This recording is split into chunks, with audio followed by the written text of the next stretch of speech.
Kalau SD itu mungkin nggak terlalu pengaruh, meskipun di SD pun gue juga memiliki banyak sekali pengalaman-pengalaman buruk gitu.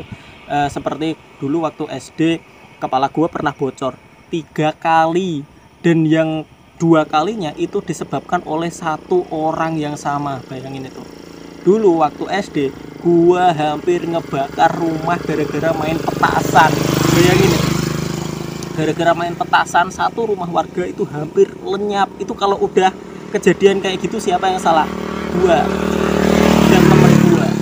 Dan selain itu gua muslim, gua juga sunat, dan gua sunat 2 kali.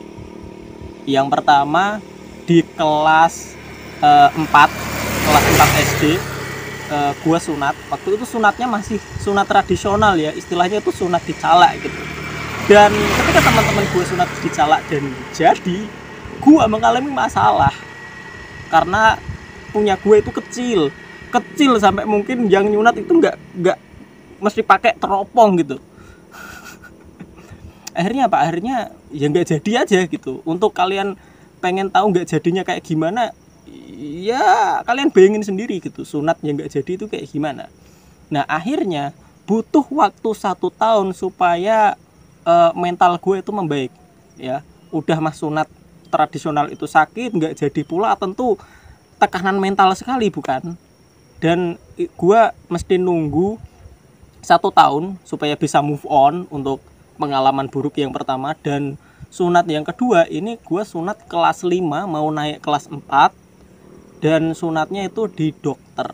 Oke, di dokter. Nah waktu gue sunat di dokter itu gue perjalanan ke rumahnya si dokter itu naik motor, dan kebetulan waktu itu jalanannya masih rusak ya. Dan lamanya perjalanan dari rumah gue ke rumah dokter itu sekitar 20 sampai 30 menitan ya, sampai 30 menitan dengan kondisi jalanan yang rusak. Bayangin, kalau mungkin pergi itu masih oke, masih nggak masalah gitu, masih satset globak itu nggak masalah karena titik gua masih baik-baik saja.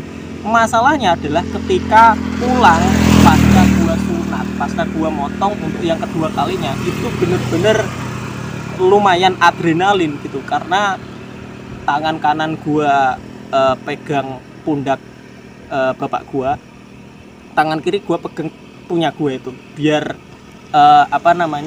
biar jahitannya itu nggak lepas, biar perbannya itu nggak lepas, karena dengan kondisi jalan yang menggelobak-gelobak tentu itu sangat riskan sekali. Di saat teman-teman gua itu kalau sunat ke dokter yang jarak dari rumah ke rumah sakitnya itu lumayan jauh, mereka menggunakan mobil, gua dengan bapak gua, paman gua dengan pedenya naik motor matic.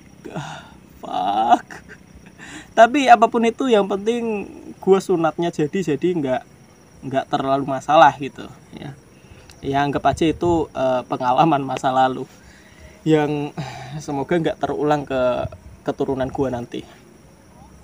Nah sebenarnya untuk pengalaman waktu SD itu nggak ada yang terlalu menarik gitu ya, kenakalan anak kecil pada umumnya lah, seperti main petasan dan lain-lain gitu. Tapi itu pun juga hampir ngebakar rumah ya, gimana lagi, sampai kepala gua bocor 3 kali. Itu juga apa coba, kenakalan apa kok bisa semacam itu. Nah untuk